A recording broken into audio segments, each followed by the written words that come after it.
ಹರೇ ಶ್ರೀನಿವಾಸ. ಮಾಘಪುರಾಣದ 27ನೇ ಅಧ್ಯಾಯ. ರಾಜ ಸುಲಕ್ಷಣನ ವೃತ್ತಾಂತ. ಜಹ್ನು ಮುನಿಗೆ ಮಾಘ ಮಾಸದ ಮಹಾತ್ಮೆಯನ್ನು ಎಷ್ಟು ಕೇಳಿದರೂ ಇನ್ನೂ ಕೇಳಬೇಕು ಅನಿಸುತ್ತಿತ್ತು. ಹಾಗೆಯೇ ಕೃತ್ಸಮದನಿಗೂ ಹೇಳುವ ಹಂಬಲವಾಗುತ್ತಿತ್ತು. ಜಹ್ನು, ನಿನ್ನ ಆಪೇಕ್ಷೆಯಂತೆ ಮಾಘ ಮಾಸದ ಮಹಿಮೆಯನ್ನು ನಿರೂಪಿಸಲು ಮತ್ತೊಂದು ಕಥೆಯನ್ನು ಹೇಳುವೆನು ಕೇಳು.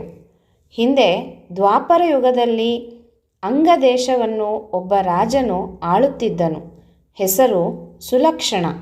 ಸೂರ್ಯವಂಶದ ಈ ದೊರೆ ಪ್ರಜಾನುರಾಗಿಯೂ ಧರ್ಮನಿರತನೂ ವೀರನೂ ಆಗಿದ್ದನು. ಇವನಿಗೆ ಶತ್ರುಗಳೇ ಇರಲಿಲ್ಲ. ಸುಲಕ್ಷಣನಿಗೆ 100 ಹೆಂಡತಿಯರಿದ್ದರು. ಅವರೆಲ್ಲ ಸಾಧ್ವಿ ಶಿರೋಮಣಿಗಳಾಗಿ ಪರಮ ಪತಿವ್ರತೆಯರಾಗಿದ್ದರು. ಒಬ್ಬರಿಂದಲೂ ರಾಜನಿಗೆ ಪುತ್ರಭಾಗ್ಯವಿಲ್ಲದೆ ಅವನು ಅದೇ ಚಿಂತೆಯಲ್ಲಿ ಮುಳುಗಿದ್ದನು. ಒಂದು ದಿನ ರಾಜನು ಮುನಿಪುಂಗವರು ವಾಸಿಸುತ್ತಿದ್ದ ನೈಮಿಷಾರಣ್ಯಕ್ಕೆ ಬಂದನು. ಅಲ್ಲಿರುವ ತಾಪಸಿಗಳೆಲ್ಲರಿಗೂ ನಮಸ್ಕರಿಸಿ ಅರ್ಘ್ಯಪಾದ್ಯಾದಿಗಳಿಂದ ಸತ್ಕರಿಸಿದನು.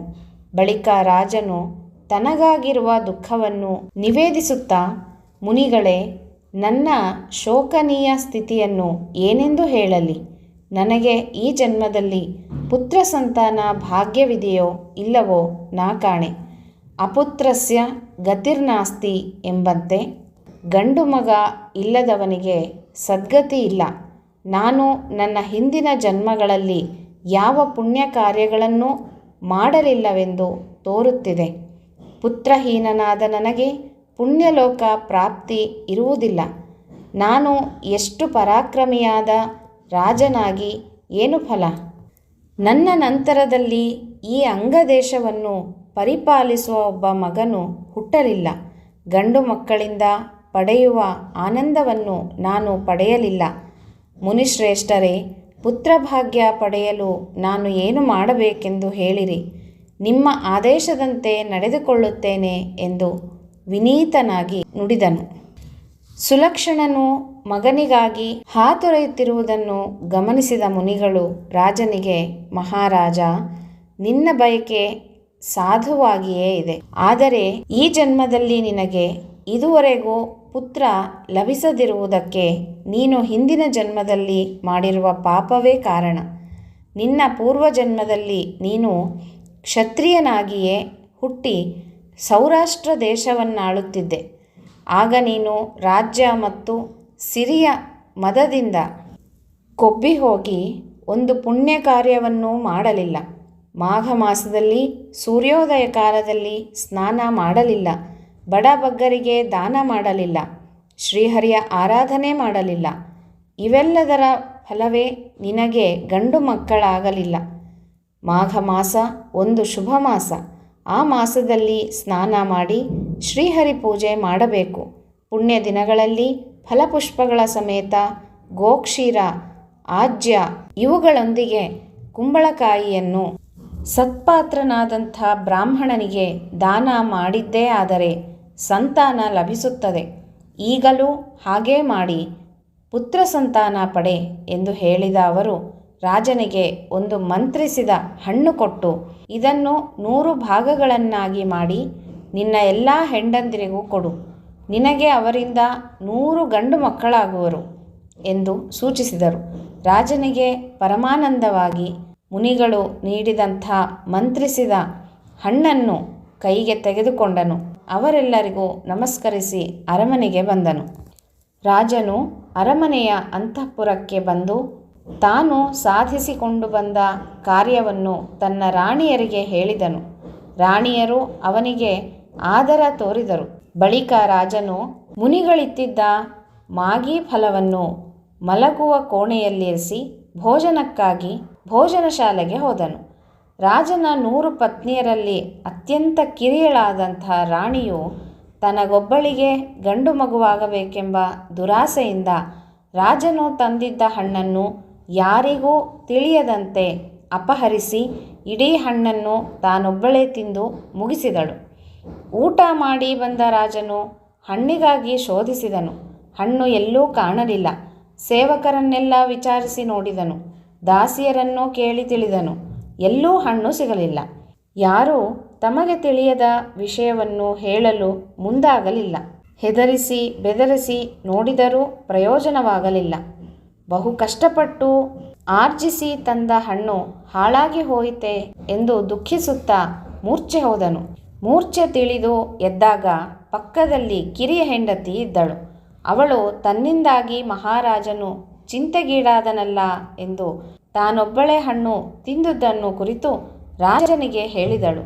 ರಾಜನು ಅವಳನ್ನೇನೂ ನಿಂದಿಸದೆ, ತನಗೆ 100 ಮಕ್ಕಳಾಗದಿದ್ದರೆ ಹೋಗಲಿ, ಒಬ್ಬನಾದರೂ ಮಗ ಹುಟ್ಟುವನಲ್ಲ ಸಾಕು ಎಂದು ಸಂತೋಷದಿಂದ ಕಿರಿಯ ಹೆಂಡತಿಯನ್ನು ಚೆನ್ನಾಗಿ ನೋಡಿಕೊಳ್ಳತೊಡಗಿದನು. ಒಳ್ಳೆಯ ಆರೈಕೆ ಮಾಡುವಂತೆ ದಾಸಿಯರಿಗೆ ಹೇಳಿದನು. ಕಿರಿಯ ರಾಣಿಯ ಭಾಗ್ಯ ತಮಗಿಲ್ಲವಲ್ಲ ಎಂದು ಉಳಿದ ರಾಜನ ಹೆಂಡತಿಯರು ಅವಳ ಮೇಲೆ ಹೊಟ್ಟೆ ಕಿಚ್ಚುಪಟ್ಟರು. ಹೇಗಾದರೂ ಮಾಡಿ ಅವಳಿಗೆ ಮಗುವೇ ಹುಟ್ಟದಂತೆ ಮಾಡಬೇಕೆಂದು ಎಲ್ಲರೂ ಸಂಚು ಮಾಡಿ ಅವಳ ಹೊಟ್ಟೆಗೆ ಗರ್ಭಪಾತವಾಗುವ ಔಷಧಿಯನ್ನು ಅವಳಿಗೆ ತಿಳಿಯದಂತೆ ಕೊಟ್ಟರು. ಆದರೆ ಅದರಿಂದ ಅವಳ ಗರ್ಭಪಾತವಾಗಲಿಲ್ಲ. ಮತ್ತೊಂದು ಔಷಧಿ ಕೊಟ್ಟು ನೋಡಿದರು. ಅದೂ ಪ್ರಯೋಜನವಾಗಲಿಲ್ಲ. ನೋಟಕ್ಕೆ ಮಾತ್ರ ಎಲ್ಲರೂ ಅವಳಲ್ಲಿ ಪ್ರೀತಿ ತೋರುತ್ತಿದ್ದರು. ಔಷಧಿಗಳು ಕೊಟ್ಟಾಗ ಕಿರಿಯ ರಾಣಿಯು ತುಸು ಅಸ್ವಸ್ಥಳಾಗುತ್ತಿದ್ದಳಷ್ಟೆ. ಅದರಿಂದ ರಾಜನು ಗಾಬರಿಗೊಂಡು ಅವಳಿಗೆ 9 ತಿಂಗಳು ತುಂಬುವವರೆಗೂ ಕಾವಲಿಟ್ಟು ರಕ್ಷಿಸಿದನು.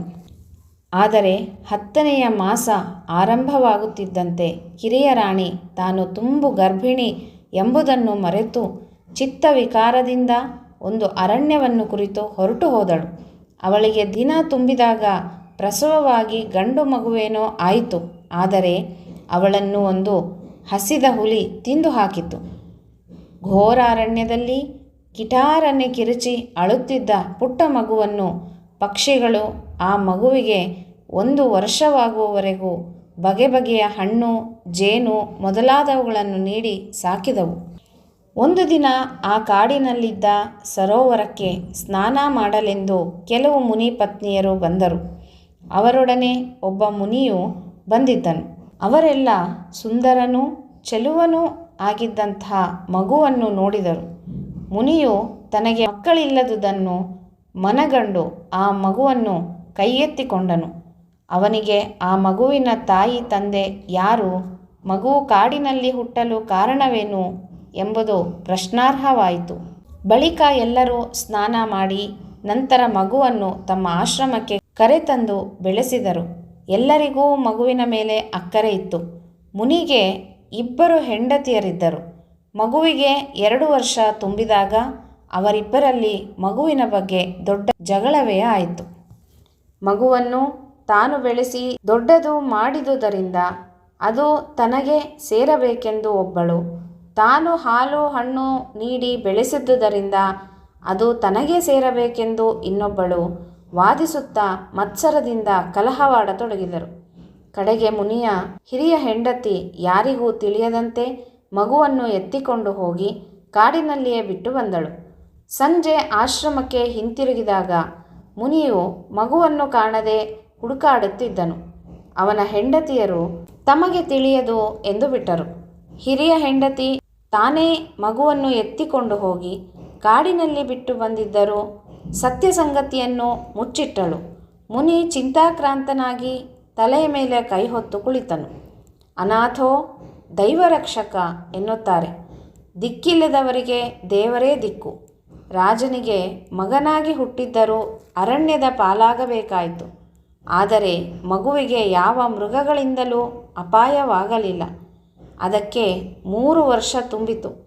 ಮಗುವಿಗೆ ತುಳಸಿಯ ಸ್ಪರ್ಶವಾಯಿತು. ಇದರಿಂದ ಮಗುವಿಗೆ ಹರಿನಾಮ ದೀಕ್ಷೆ ಸಿಕ್ಕಿತು.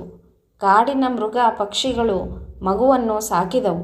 ಅದು ಅತ್ತರೆ ತಾವು ಕಣ್ಣೀರಿಡುತ್ತಿದ್ದವು. ಅದು ನಕ್ಕಾಗ ತಾವು ಅದರೊಡನೆ ಆಟವಾಡುತ್ತಿದ್ದವು. ಮೃಗಗಳು ತಂದು ಕೊಡುತ್ತಿದ್ದ ಹಣ್ಣುಗಳೇ ಮಗುವಿಗೆ ಆಹಾರ. ಅದು ಸ್ವಲ್ಪ ದೊಡ್ಡದಾಗಿ ಬುದ್ಧಿ ಬರುವವರೆಗೂ ಪ್ರಾಣಿಗಳೇ ಮಗುವಿಗೆ ಆಧಾರವಾಗಿದ್ದವು. 5 ವರ್ಷ ತುಂಬಿದಾಗ ಆ ಬಾಲಕನು ಹರಿನಾಮವನ್ನು ಉಚ್ಚರಿಸತೊಡಗಿದನು. ತುಳಸಿಯ ಸಂಸ್ಪರ್ಶದಿಂದ ಬಾಲಕನಿಗೆ ಕೃಷ್ಣ ಗೋವಿಂದ ಎಂಬ ಹರಿನಾಮಗಳು ಅರಿವಿಗೆ ಬಂದವು. ಇತಿಶ್ರೀ ಮಾಘಪುರಾಣ 27ನೇ ಅಧ್ಯಾಯ ಸಂಪೂರ್ಣವಾಗಿದೆ. ಶ್ರೀಕೃಷ್ಣ ಅರ್ಪಣಮಸ್ತು.